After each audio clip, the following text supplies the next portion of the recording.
What's going on, guys? Marcus here with the Reformation Woodshop, and we are back for round 4 or 5 now of working on this monastery where I'm taking on every little job that the monks offer. And in this video, I'm going to be showing you guys how to make high quality corner cabinets.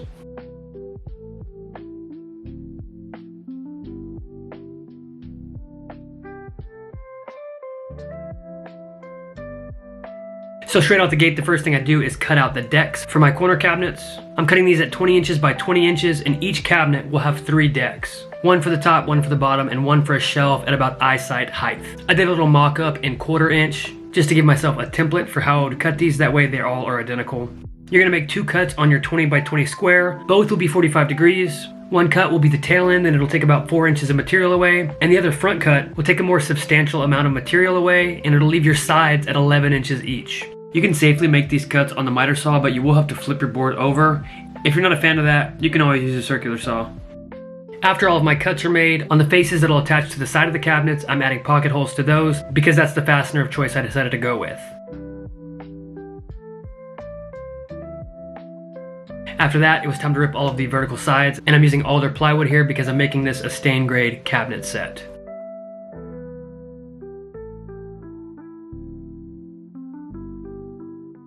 After the 11 rip sides are done, we obviously need something for that back portion to stabilize it and make it rigid. Like I said before, it's about a 4-inch cut. So we'll make those cuts, and then we'll turn our table saw blade 45 degrees. That way this back piece will follow the angle of the cabinet. And here's just a sneak peek so you know what I'm talking about.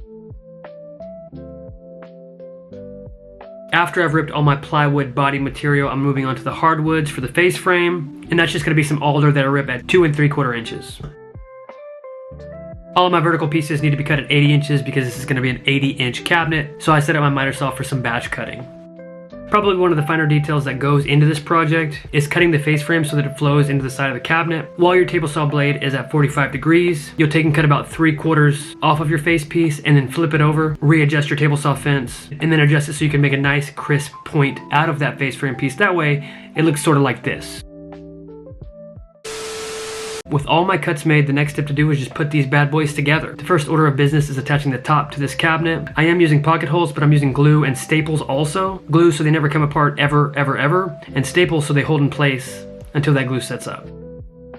For the bottom inside portion of the cabinet, I drew a line about 4 inches from the bottom. That's where I'm going to be gluing, stapling, and pocket holding my bottom portion in. That way it's a little bit elevated off of the floor. After you glue and staple that final alder piece to the side of your cabinet, you can finally start to drive in all of your pocket hole screws. And at this point of the project, this cabinet is never coming apart. Now that we've secured the body of the cabinet, we can start working on the face frame. This frame piece will nest perfectly with the horizontal and vertical pieces that you secured together earlier. We're going to glue and staple that down, making sure that we hit all of our angles right with the staples. We don't want any blowout on the inside of the cabinet, so make sure you send your staples into the plywood and not into open air. After you've attached your vertical pieces, you can go in and custom cut your horizontal rails. I'll have a 4-inch piece on the bottom and a 3-inch piece up top. I'm using 3/4 inch plywood ripped at 4 inches with a 45-degree angle on one side, stapled and glued in to add rigidity to the cabinet, and this is so I'll have a place to drive screws through into the studs to secure it to the wall. I'm doing that on the bottom and the top. Finally, once all of my components are inside the cabinet, I cut these 1/4 inch pieces of plywood to fit the entire span of the cabinet on both openings on the backside.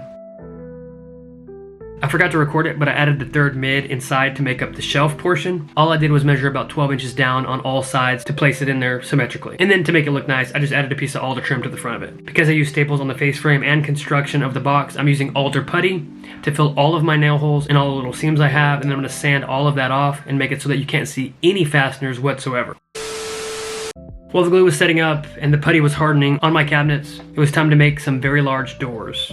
I've probably said this in about 3 videos now. This is not a door making video, and I'd like to make one in the future, so I'm not gonna go fully in depth on how to make these doors, but what I will say is they're shaker style doors with alder panels that are set inside of slots that run the entire inside perimeter of the doors. Shout out to our door guy Alaska at the cabinet shop. He actually ran these through the shaper for me. All I have to do is put it together like a puzzle, clamp them up real tight, let them sit for a little while before I can sand. After that, all that was left to do was hang them on the cabinets, take a step back, and look at what a beautiful cabinet that I have created.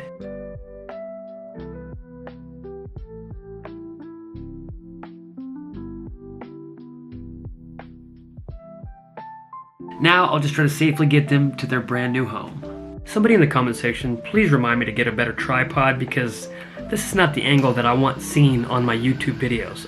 Off camera, I found the studs, leveled out my cabinets, and I'm driving screws in here to make sure that these guys stick with this building for all eternity.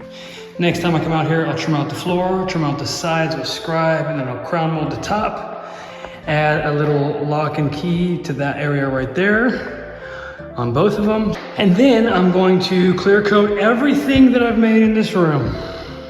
These cabinets are actually designed to hold the robes of the monks who work at this hermitage. So they asked for the shelf, and they actually asked for this clothing rod as well. So I'm actually just toenailing it into the cabinet. That way it goes from corner to corner, hold whatever they need. Now it's time to hide the fact that there's a few gaps on the floor.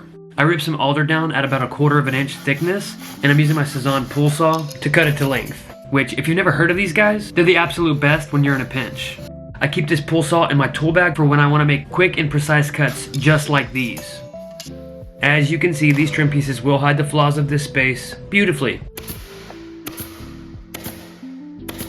The perks of using a saw like this is I can accurately cut a 45-degree angle without cutting my hand off, and because I didn't bring a miter saw, if I tried to do this with my circular saw, it'd be pretty sketchy. I have this pull saw, their dovetail saw, their flush cut saw, and probably every other saw that they've made so far, and because, you know, I'm always putting you guys on to new tools, I'll leave links in the description down below, that way you can get one for yourself. So here we have it. We successfully hit our gaps, and we added a nice decorative touch to these cabinets. Well, here comes the portion of this job that I'm terrified of. I'm gonna be punching a hole in these doors so that I can put a little lock and key on them. And if I don't do it right, then I'm just gonna be punching a hole in the door. I'm using a 3/4 inch spade bit to drive to the back of the door. And to make sure I don't blow out the front, I'm going back through the front and clearing the rest of the material out. If you're curious as to how I decided where the hole was, I just got inside, I took the latch that would end up right there, I lined it up with where it would hit the door, and I punched my hole.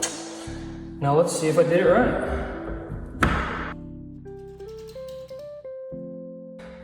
This lock set is not very adjustable, so I'm gonna have to add a little spacer back there so it sits a little bit snugger on the door frame.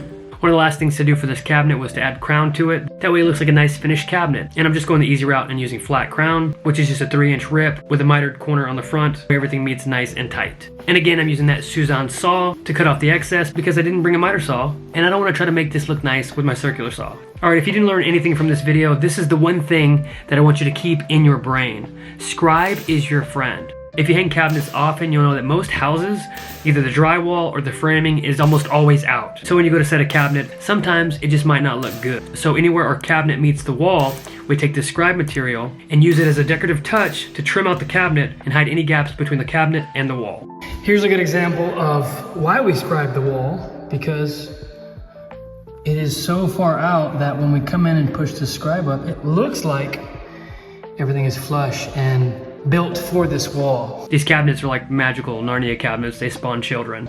Hey, appreciate you watching. Like I said earlier, I'm gonna be clear coating everything in this room, and I think I'm gonna do a dedicated video to that, so stay tuned and subscribe if you're interested. If you watched this video and thought to yourself, man, that was so good, how can I give this guy money to repay him? Then you're in luck. I have a lot of stuff listed on my Etsy store that you can buy to support the channel, so head on over to reformationwoodshop.etsy.com to grab something.